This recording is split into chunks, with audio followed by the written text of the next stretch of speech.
Broncos country, what's going on? Hope you guys are having a wonderful day. We're going to take a look at Troy Franklin's performance against the Arizona Cardinals last week in the preseason finale. I think you guys will be impressed. In my opinion, I thought I saw improvement in the route running, in the effort level, in the blocking. So we're going to take a look at about 6 plays. Again, I think that Troy Franklin is a little bit more of a project. I think that's why he fell to the day 3 in this year's NFL draft, but there's a lot of good, encouraging signs that he's showing right now. Don't believe all the hoopla about, oh, he might have been cut. Oh, he was on the button. Nah, none of that. You can't teach some of this speed. He's going to round out and understand and develop the nuances of his game that's going to allow him to eventually, in my opinion, become a starter for this team. Well, let's go ahead and get into it. Smash that like and subscribe. I got a handful more film videos coming for you, but let's go ahead and take a look at Troy Franklin right here, number 16. And here is just a nice little go route, very clean release.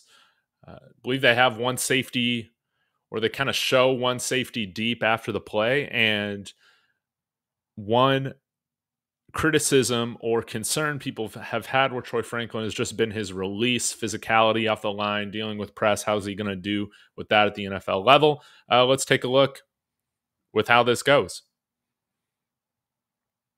So you see a little stutter step, then gets a nice little release. Obviously, the play doesn't go in that direction. Really nice throw and catch here to Vele, who just changed his number to number 17, I saw. But again, you might see Bo Nix take that shot with a step on where Troy Franklin shows to have a step on the cornerback. Again, I thought that this was a decent route here. I think if he's given the chance to continue that route forward, again, providing that big playability, that's what he's going to provide.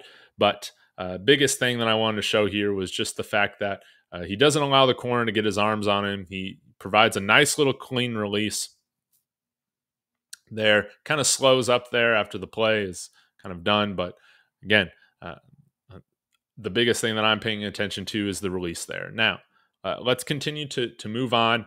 This is something that's very encouraging to see him do, being involved in the jet sweep action.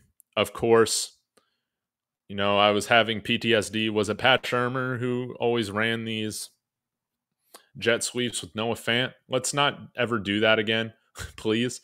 Now we got guys like Troy Franklin and Marvin Mims that we can rock those jet sweeps with. Again, you see him take the handoff, and love to see him not avoiding initiating contact here. And he's got that 4.4 speed where he's going to be able to get you first downs on this action when you're provided with advantageous looks here. If he's got to beat a linebacker, he's going to do that. So really encouraged by Sean Payton, giving him a play call to where he's just able to use his natural skill right there. Now, let's take a look at some of his run blocking. Week 2 looked a little bit more inconsistent. There are some good moments. There are some bad moments. Here you're going to see him up top. Let me increase the thickness here. Right here. So I thought that this was good effort. Initiates contact. Look at that. Look at that physicality from Troy Franklin. This might have been my favorite play the entire day, is just seeing him initiate that contact with that safety. Love to see that. And as he gets stronger, again, I think he'll be able to hold on to these blocks a little bit longer. But again, a lot of the blocking at the tight end, wide receiver position initially, it just comes down to your willingness, your desire to do it. And again, very impressed with his effort level here, initiating contact, and blocks well enough to help us get a first down there on a long distance to go. Let's take a look at it from this angle. Boom. Makes contact with 13. Make sure not to hold. But I love to see that initiation from Troy Franklin Let's take a look at another really good block that he had here at the, let's see, 1740 mark. Whoops.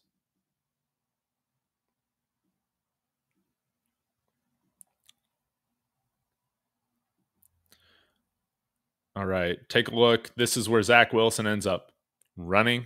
I believe it's this direction. And just see how involved Troy Franklin is. He doesn't check out at all. And it's his block that helps Zach Wilson get that first down.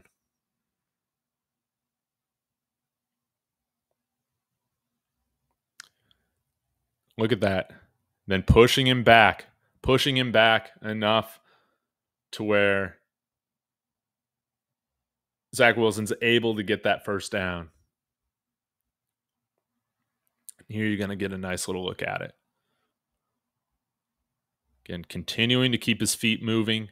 And again, I think as he's in this Broncos strength training program, you're going to see him be able to hold these blocks a little bit better. But this was great to see him stay involved. He wasn't loafing on any of these plays where quarterback's scrambling or he's not getting a target, anything like that. No, I thought his effort level in this game was great.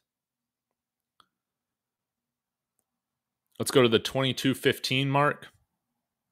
This is a touchdown to Atkins, but I thought that he ran a nice route here. See Troy Franklin, and here at the bottom next to Lucas Kroll. Let's go ahead and run this thing.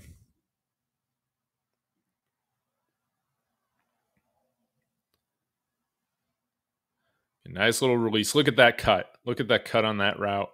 Really like to see that. I think sometimes Troy Franklin can struggle with kind of rounding off his breaks a little bit at times, but this was a very nice, clean, decisive cut.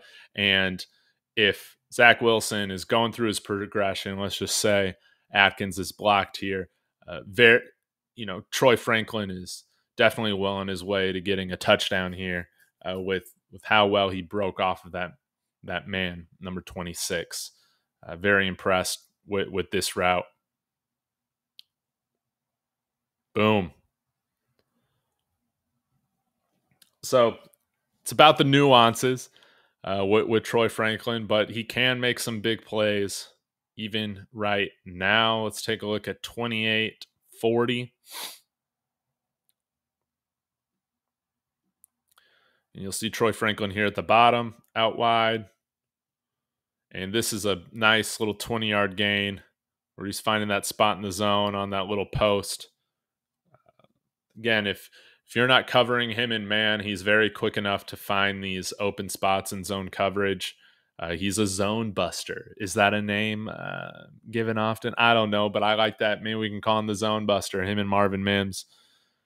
But love to see this throw by Zach Wilson too. Again, anticipation, timing, reading the defense. I mean, just anticipating. He's already in his motion before the break is even complete.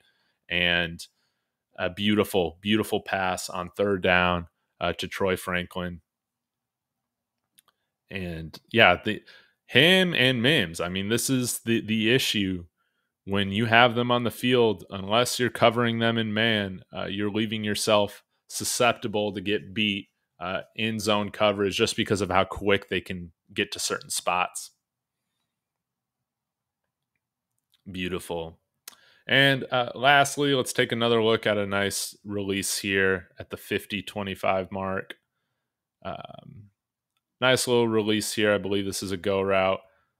They got him up top against 26. And I mean, look at that. Look at how he sets up that release. It's kind of used as a clear out route, as you can see, for Zach Wilson hitting the flat. But look at how he sets up that corner to just he just opens up his hips way too early, and Troy Franklin's able to take advantage of that. And again, I think that there are a lot of positive signs between weeks 1, 2, and 3 with Troy Franklin. Let this guy some time. We'll give him maybe not necessarily a redshirt year with Patrick off of the team now, but let's be patient. Allow him time to develop. And again, the effort level on the blocks. The releases I thought looked good. Like he's not getting jammed up at the line even against press. You can tell that his speed, his quickness has these cornerbacks a little bit nervous. And we saw on some of these routes how he was able to kind of take advantage of that on his end with his speed and agility. Good job from Troy Franklin. So, y'all let me know your thoughts in the comments on this. Appreciate again all the patience as I'm getting my new setup done. Not totally done, but it's getting there. So, please like and subscribe after you comment. I'll be back with some more videos later on, y'all. And as always, go Broncos.